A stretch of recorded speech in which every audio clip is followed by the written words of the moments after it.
आधी घरवाली। सिमरन की छोटी बहन विभा माँ के होते हुए भी सिमरन के ही पीछे लगी रहती थी। सिमरन, आ गई हो तो इसे खाना खिला दो। बोल रही है तुम जब तक नहीं खाओगी ये भी नहीं खाएगी। क्या है विभा, तुम खा लिया करो ना, मुझे ऑफिस से आने में देर हो जाती है। और कोई छोटी बच्ची तो हो नहीं तुम जो खाना भी नहीं खाती हो कि दीदी आएगी तो ही खाऊंगी। हाँ हाँ, छोटी बच्ची ही समझ लो। और एक बात, जब आपको पता है कि मैं आपके बिना नहीं खाती हूँ तो रोज रोज क्यों बोलती हो?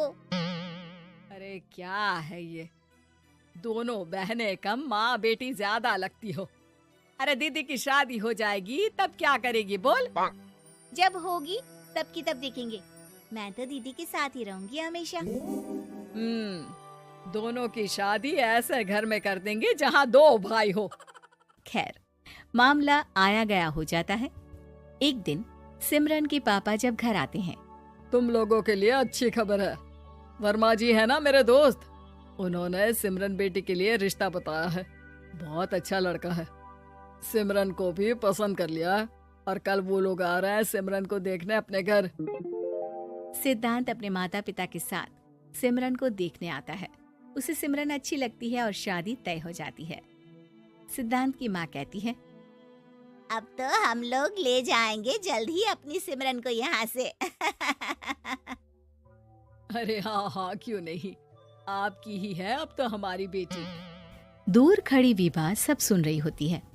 अब तो दीदी की शादी हो जाएगी, फिर तो वो चली जाएंगी। दीदी के बिना मैं कैसे रहूंगी?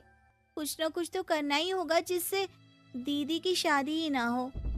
सभी के जाने के बाद क्या शादी के बाद दीदी हम लोगों के साथ नहीं रहेंगी? अरे नहीं तो फिर क्यों रहेगी?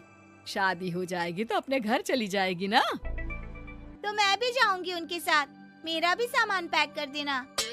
अरे कैसे बात कर रही हो विभा, दीदी के ससुराल छोटी बहन नहीं जाती। हाँ, कभी कभी जाकर मिलाना और रोज फोन पर भी बात कर लेना, ठीक है? नहीं पापा, आप तो जानते हैं मैं दीदी के बिना खाना भी नहीं खाती, ना ही मुझे उनके बिना नींद आती है। सिमरन बहन की बात सुनकर इमोशनल हो जाती है। अगले दिन से विभा खाना खाना छोड़ देती है। लोगों के लाख समझाने के बाद भी विभा ना खाती है ना ही सोती है। अंत में हार मानकर सिमरन सिद्धांत से मिलती है। सिद्धांत, मेरे मम्मी पापा ने बचपन से ही विभा और मुझे साथ रखा। वो मुझसे बहुत जुड़ी है। मुझे उसकी टेंशन रहेगी शादी के बाद, क्योंकि वो मेरे बिना नहीं रह सकती है। अरे ये तो छोटी सी बात है, वो हम लोगों के साथ हमारे घर में रह सकती है। जब उसकी अकल आ जाएगी या वो समझ जाएगी कि तुम्हारा घर वो नहीं बल्कि ये है, तो हम उसे घर छोड़ आएंगे, ठीक है? सिमरन खुश हो जाती है क्योंकि वो यही चाहती थी। वो माँ पिता से बात कर लेती है। अरे कैसी बात कर रही हो सिमरन, भला बेटी के ससुराल में हम छोटी बहन को कैसे भेज दे? जमाना क्या कहेगा? अरे तू पागल हो गया है, मना कर दे। इस शादी में इन लोगों का तो ये चलता ही रहेगा, कभी बहन यहाँ आ रही है, कभी वो बहन के पास जा रही है। अरे शादी हो रही है, कोई मजाक थोड़ी ना हो रहा है ना बाबा ना। माँ कैसी बात कर रही हो? सिमरन से मैं जुड़ाव महसूस कर रहा हूँ और इतनी सी बात के लिए इतनी अच्छी लड़की को कैसे छोड़ सकता हूँ? सिद्धांत की भी जिद होती है कि वो सिर्फ सिमरन से ही शादी करेगा और होता भी वैसा ही है। सिद्धांत और सिमरन की शादी हो जाती है और दहेज में आ जाती है विभा। शादी के बाद बुआ सास कहती है, अरे माँ ना, साली आधी घर वाली होती है, लेकिन ये क्या, तुम तो उसे घर ही ले आए। तभी चाची कहती है, सिद्धांत को तो हम लोगों ने सीधा समझा था, लेकिन सबसे तेज तो यही निकला। अरे देखो कैसे दहेज तो नहीं लिया, लेकिन साली पर कब्जा कर लिया। सिद्धांत ने इस और तो सोचा ही नहीं था, लोग उन लोगों के बारे में ऐसी भी बात करेंगे। वो वहाँ से चला जाता है और चुपचाप अपने कमरे में लेट जाता है। क्या हुआ सिद्धांत, तुम अचानक से परेशान हो गए, कोई बात है क्या? अरे नहीं नहीं, वो थक गया था ना, शादी की सारी तैयारी और रस्मों के बीच, सोच रहा हूँ थोड़ा आराम कर लूं। हाँ ठीक है, आप लेट जाइए, मैं विभा का बेड लगा देती हूँ जमीन पर। क्या वो यहाँ सोएगी? हाँ, बताया तो था कि उसे नींद नहीं आती मेरे बिना।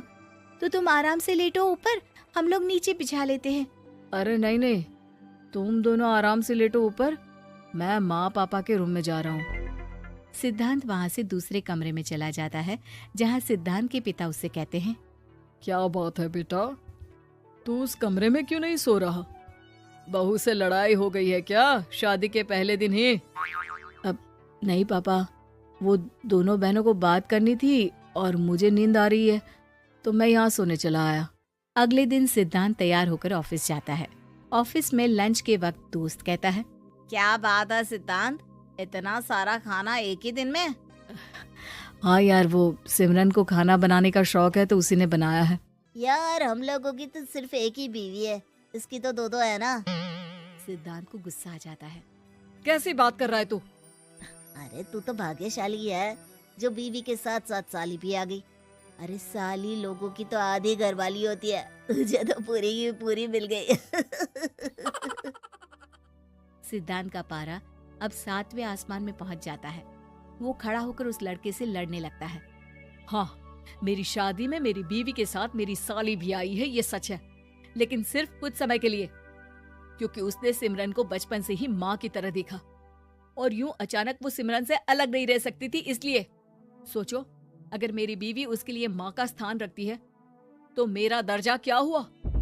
तभी वहाँ बॉस आ जाता है। माफ करना सिद्धांत, यहाँ इस मेंटल लेवल के लोग हैं, जरूरी नहीं साली सिर्फ आधी घरवाली ही हो, कभी वो छोटी बहन तो कभी बेटी भी होती है। वेल डन सिद्धांत।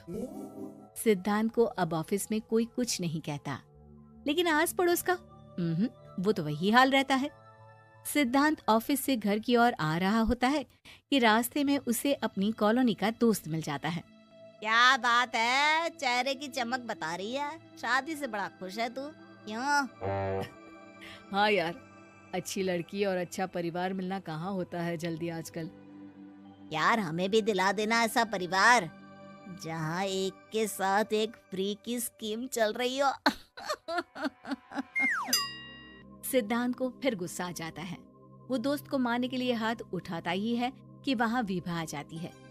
अरे जीजू, रहने दीजिए ना, ये लोग नहीं समझेंगे कि इंसानियत क्या होती है। ये सच है कि दीदी से कैसे दूर रहना, ये मुझे पता नहीं था। आपने मुझे दीदी के पास रहने का मौका देकर ये समझने का मौका दिया कि लड़की का असली घर उसका ससुराल होता है। मैं समझ चुकी हूँ, मैं जा रही हूँ जीजू, लेकिन मैं खुश हूँ कि आपने मुझे अपनी छोटी बहन समझा। सभी उन लोगों को देखकर ताली बजाने लगते हैं। विभा अपने घर चली जाती है और सिद्धांत खुशी खुशी सिमरन के साथ रहने लगता है।